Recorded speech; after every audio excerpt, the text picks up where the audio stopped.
करे। अब मान लो कोनो दुल्हा अपने दुल्ही के मनावन करे। पहले के लोग कहें कि भला है बुरा है जैसा है मेरा पति मेरा देवता है। आज के औरतन तक काहे नहीं कहते, आज के जनरेशन देखत कहे भला बुरा चाहिए जौन हुआ है तना दहेज लेके आए है और ढेर बतिया बा तो वह झाड़ू उठी का गुरु जी दुल्हावा मनावन करे रखे सचा नकिया चढ़ौले बारो मुहावा फुलौले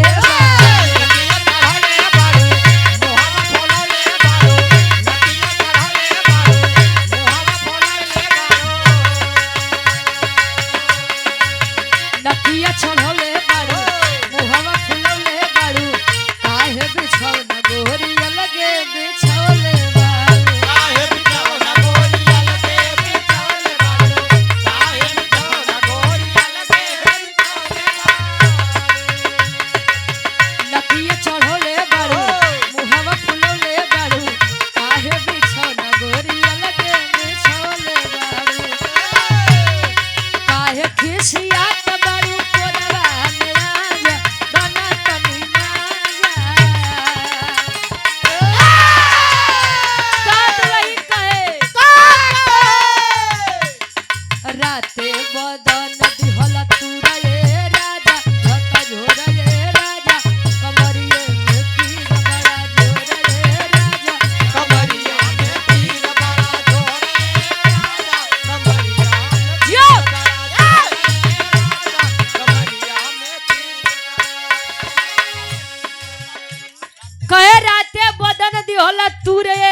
झोरे राजा कमरिए में पीर बड़ा जोरे राजा कहे तनोले ठीक है बात तनी सा हमार बात सुना क्या कहे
अपना म्यूजिक प्रयागराज सीताराम विराह म्यूजिक और राधा म्यूजिक क्लब के डायरेक्टर साहब इमरे महेंद्र यादव दादा लगत करेंसी निकाले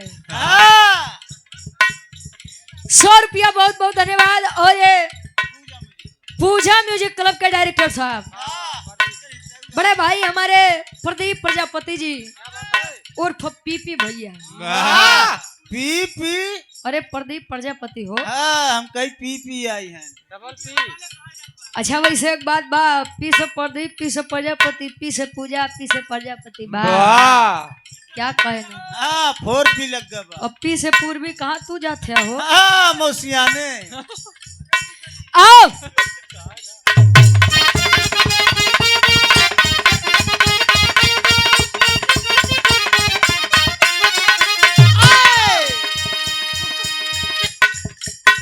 लाल लाल होठावा से लाल लाल होठावा से छुए लाल लैया हो की रस छुए हो की रस छुए जैसे आमा के मोजारा से रस छुएला हो की रस छुएला जैसे आमा के मोजारा से रस छुएला हो की रस छुएला जैसे आमा के मोजारा से रस छुएला हो की रस छुएला।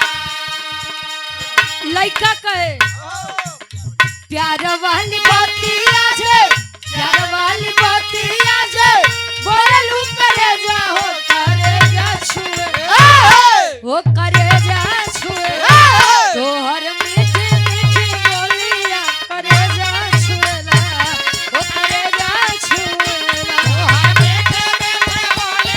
करे जा छुएला तोहर मीठी मीठी बोली अरे करे जा छुएला हो करे जा छुएला। भक्ति भाव भजन धुन तर्ज के आनंद आप लोग ले लिया। बड़ी सुंदर लोकगीत सुने के मिला। राकेश चचा से रात तो बड़ा कुछ सीखे के मिलत वाह कहो हां समाज के कोनो दुल्हार अच्छा एक बात बा परदेसी लोग अपने दुल्ही के बड़ा मानत है। हेलो थोड़ा सा माफी चाहेंगे कविता जी हमारे के कही जाए तो बातें ज्यादा समझ में आए। वाह दुल्ही अपने परदेसी सैया से फोन लगाई के बात थे का कहे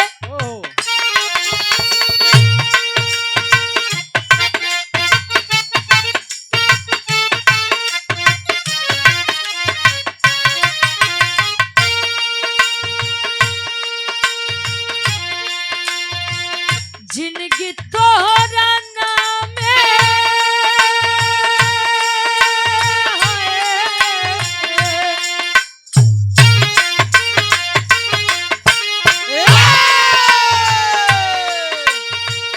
जिंदगी तोहरा नामे तरमीम हो गई जिंदगी तोहरे नामे तरमीम हो गई जिंदगी तोहरे नामे तरमीम हो गई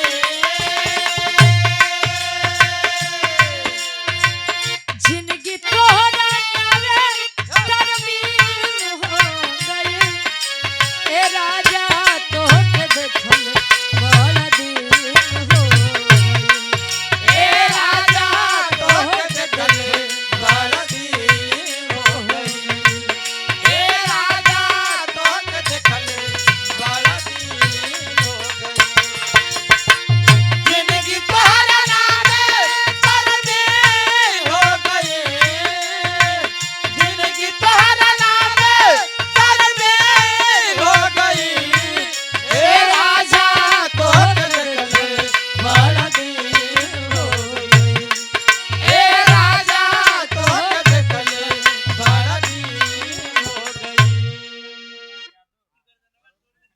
ए भैया ई त दुल्हा दुल्ही के बात रहे अरदास बाजा मंच के माध्यम से। अच्छा एक बात ये कहे दुल्ही कहे ए भैया ऑपरेटर साहब एक थोड़ा लाउड करो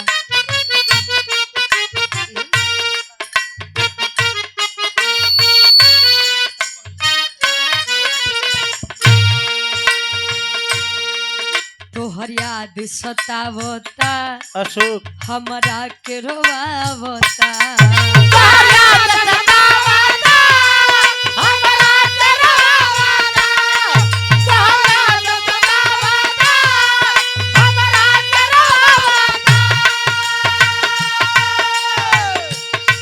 रही रही के से जिया पे हमके तड़पावता रही रही के सदिया पे हमके तड़पावता रही रही के सदिया पे हमके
के सोनवा के गहना सब टीन हो गई। ए राजा तो के देखले बड़ा दिन हो गई। कहे पति के मरल सती जनी है, सत भतरी में हरिया का जानी। अब मर्दा के हाथ मर्दई थामी। मचमुंडा मर्दवा का थामी। कसो के चाय ठीक बा, 2-4 दिन बाद भेटाल। वाह चला अगर हम तोरे चाची ले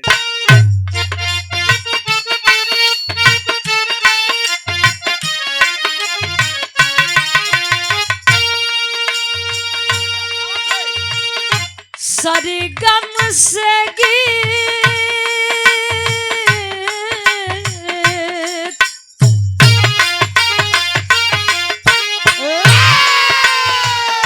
सरगम से गीत के रीत दे दिया।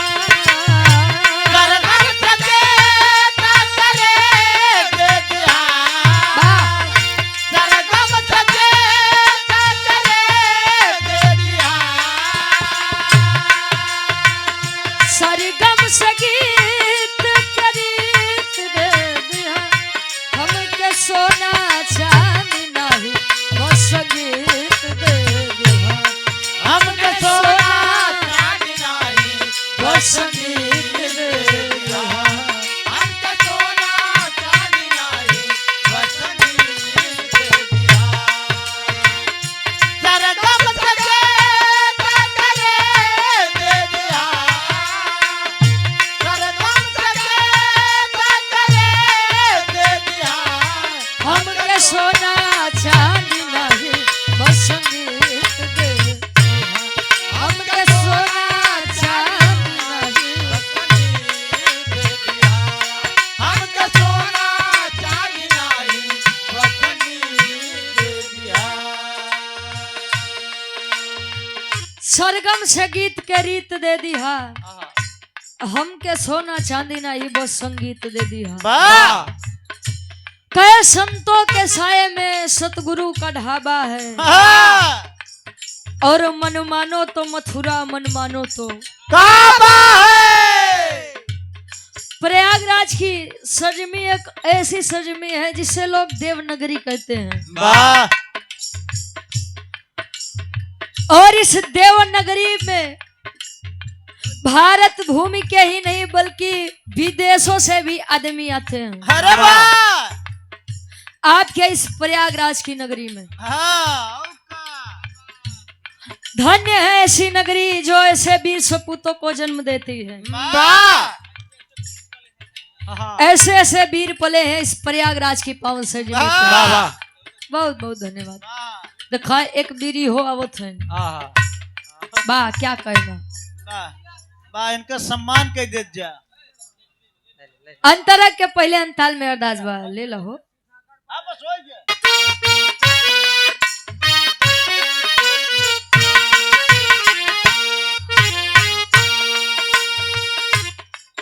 अंचल में पली हूँ मैं, शोधन में ढली हूँ मैं।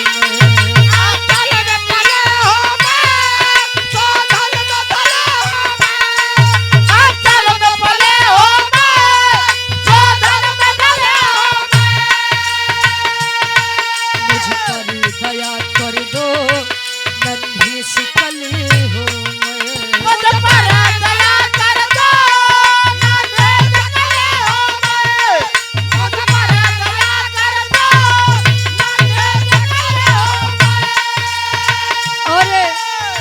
बड़े भाई दया शंकर उर्फ पंधारी यादव जी, निवास चित्रा और ग्राम पंचायत साथर की पावन सजमी से 100 रुपया बहुत बहुत धन्यवाद बा आशीर्वाद के चाह रही।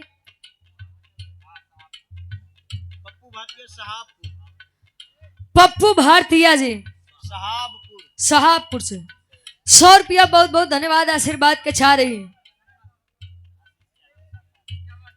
आशीष यादव साथर की पावन सजमी से 51 रुपया। 100 में सबके नमस्ते प्रणाम स्वीकार हो। अंचल में पली हूँ मैं, शोधन में ढली हूँ मैं। मुझ पर ही दया कर दो, नन्ही सी कली हूँ मैं। कहे तरसो न ममता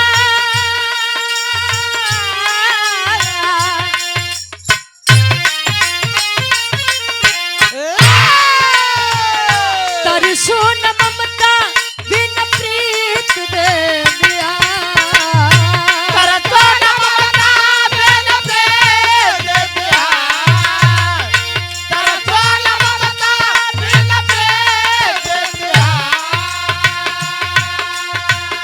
तरसो न ममता बिन प्रीत दे दिया हमका सोना चांदी नहीं बस संगीत दे दिया हमका सोना चांदी नहीं बस संगीत दे दिया हमका सोना चांदी नहीं बस संगीत दे दिया हमका सोना चांदी नहीं बस संगीत दे दिया ए जे बैठा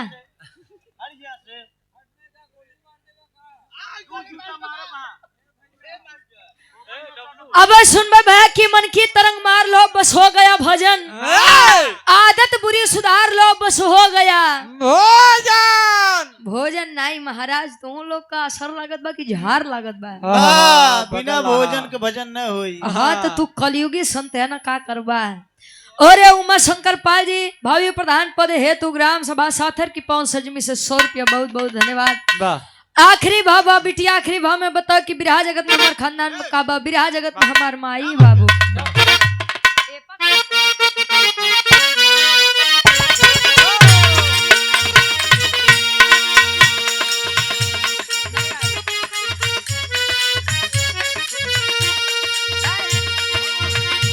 गुरु गणेश कहे ये बात बिहारी जी दिए जनुआ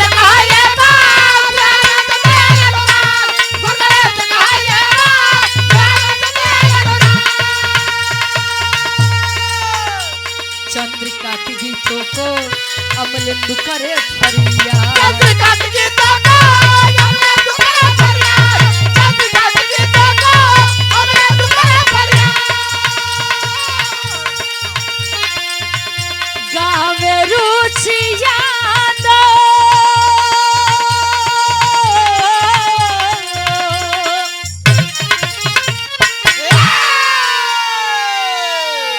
अरे तगावे रुचि यादो और नगम मीत दे दिया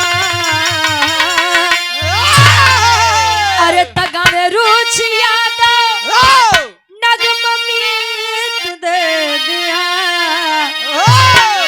हम के सोना चांदी नहीं बस संगीत दे दिया सोना चांदी नहीं बस संगीत दे दिया हमको सोना चांदी नहीं बस संगीत दे दिया गावे रुचिया तो न पवे दे दिया जय हो मां गावे रुचिया तो न पवे दे दिया हमको सोना चांदी नहीं बस संगीत दे दिया हमको सोना चांदी नहीं बस अरे हम के सोना